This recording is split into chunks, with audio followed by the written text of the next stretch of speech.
So I think I finally figured it out. This shopping center, every time I drive by it, it's like emptier and emptier.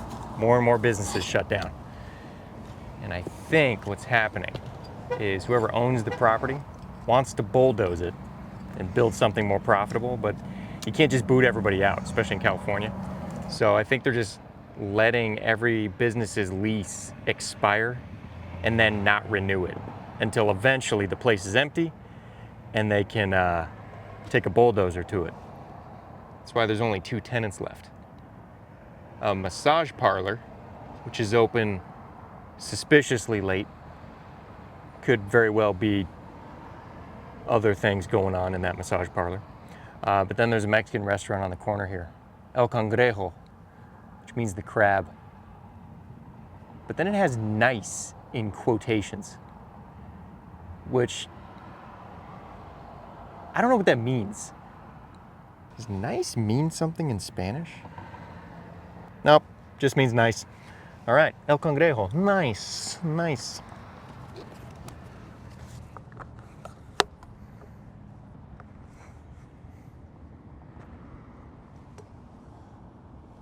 The quotations, of course, make it even more confusing. Is it only technically but not actually nice? Is one of those crabs saying nice? Or is it referencing an article within a larger work rather than an independent and self-contained work? Anyway, I've been trying to get away from photographing abandoned buildings.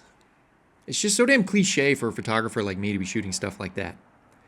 Take one look at me with the camera I'm using and you can easily fill in the rest of the story. Let me guess. He likes vintage clothes, film grain, abandoned places, and the leather version of everything. Neat. I may be a walking cliche, but I do try really hard to take photos that aren't worn out. That's why these days I gravitate more towards active strip malls, donut shops, and whatever else. I've grown to love that little bit of life in my shots. There's no life in this strip mall, but it ain't abandoned. It's dead. Totally different. But alive, dead, or abandoned, any strip mall that has a Mexican restaurant with tuxedo-wearing crabs on the front just doors down from a funeral home, that's a place worth photographing in my book.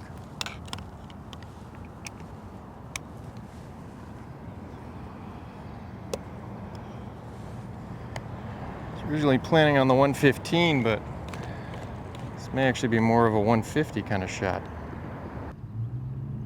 Oh yeah, we're 150 here, buddy. This ain't no 115.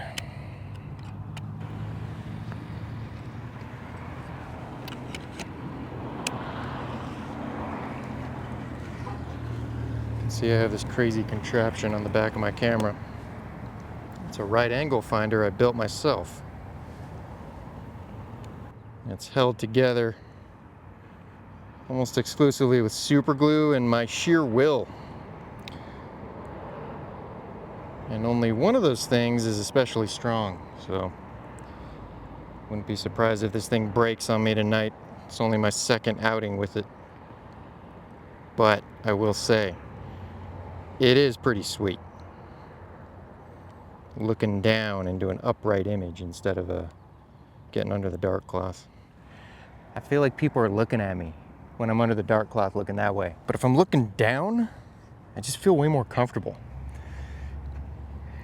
Which I think speaks volumes about my mental issues.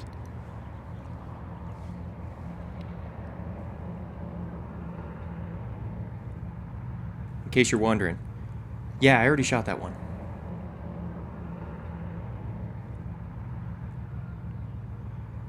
Can't use a loop with this though. Figured out a much better solution. I just have a little magnifying glass.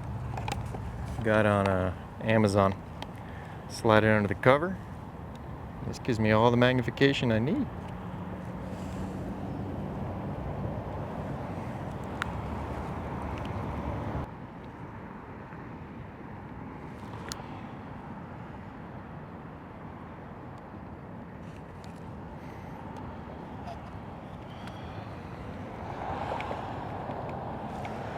I already have a roll of Portra 160 loaded up with 2 frames left because I went out and took pictures last night with a thrift shop.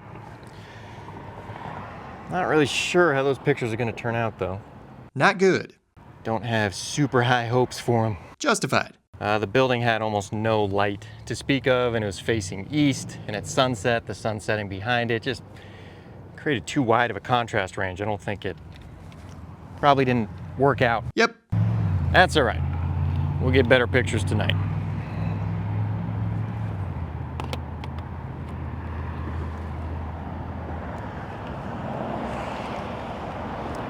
These lights should turn on.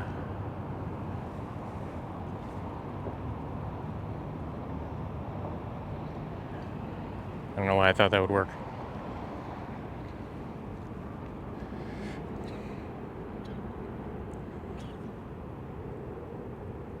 There we go. Still got the old sodium vapor lamps on this place, which is just primo.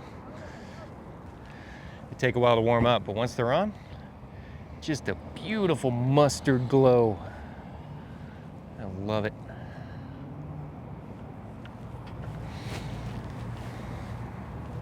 Vintage clothes, film, abandoned places, leather, and a penchant for outdated lighting technology? Get right out of town.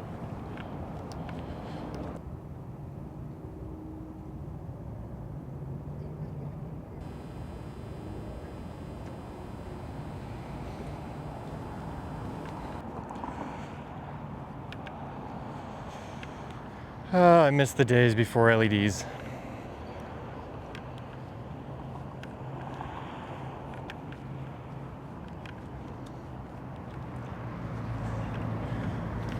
All right, time to get down to business.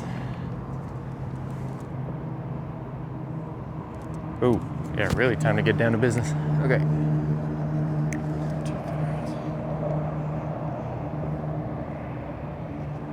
So I actually want it to be pretty late in blue hour, magic hour, whatever you want to call it, because I want these lights to really pop against the dark background. And with the building facing west, it's still getting some latent sunlight from the sun that has set. All right, so we're gonna do like 13 at 8 seconds, which becomes, according to my reciprocity app, becomes 15 seconds. So let's do it.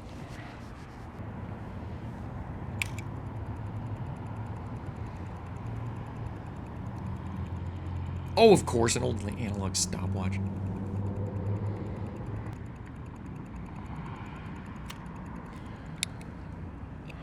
All right, that's it.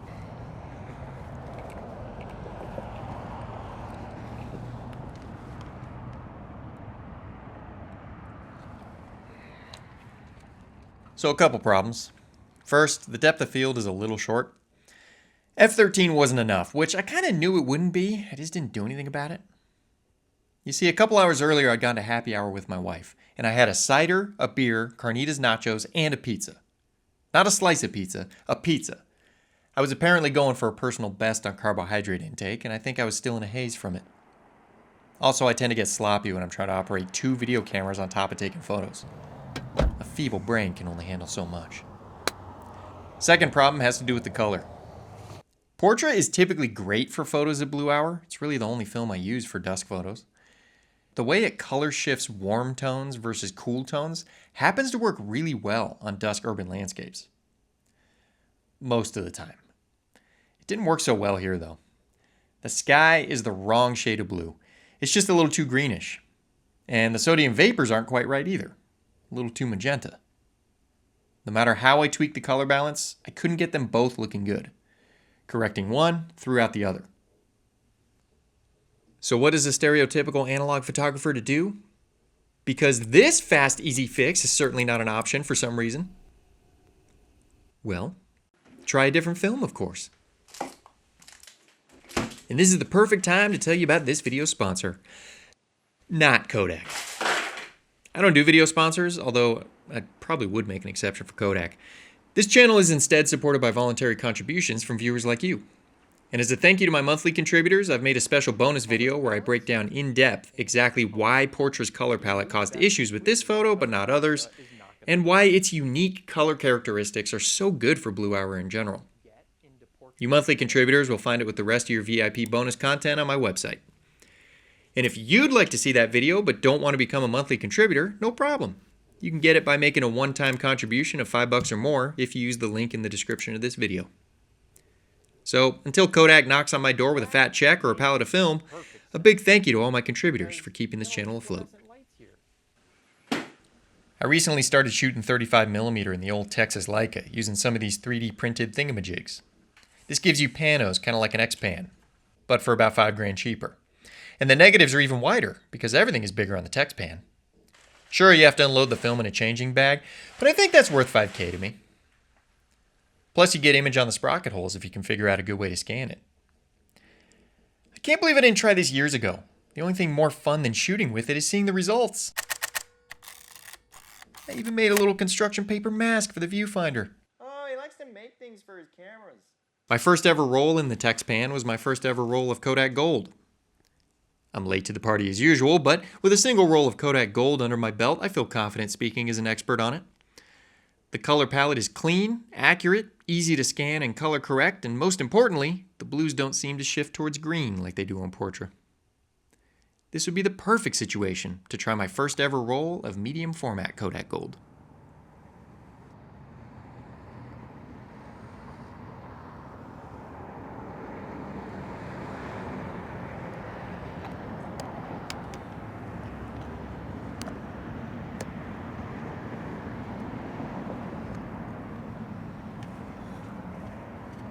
Deja vu all over again, am I right? You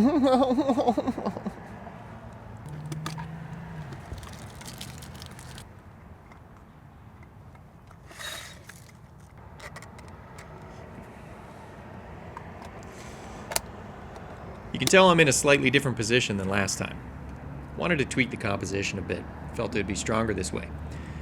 But I never got to find out because I wasn't able to get this photo after all. A car drove in and backed into a parking spot a few minutes after sunset. No problem on that one though. I actually thought it was a good addition to the composition. But then another car came. And another. The lot became packed eventually. Apparently I was wrong about the massage place and El Cangrejo being the only businesses left here. Nueva Luz is alive and kicking, and they had a meeting scheduled.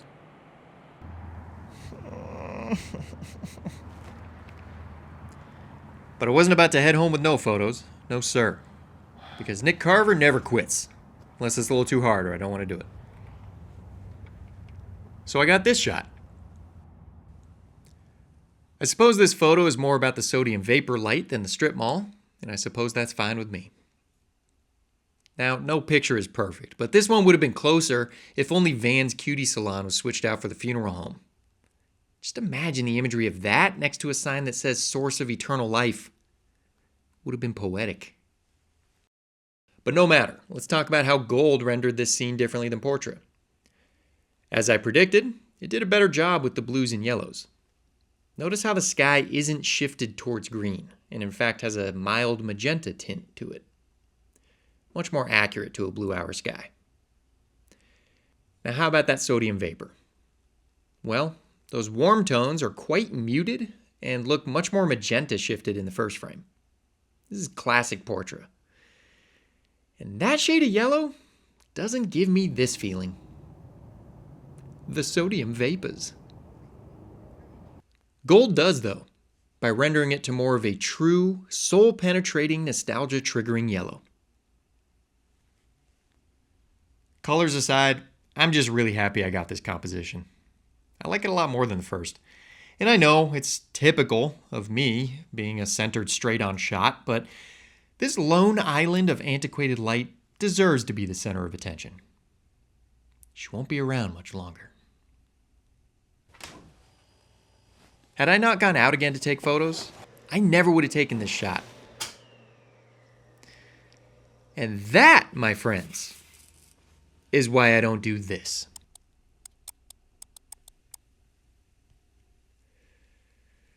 Thanks for coming along with me on this one. I do hope you enjoyed it. And I'll see you next time.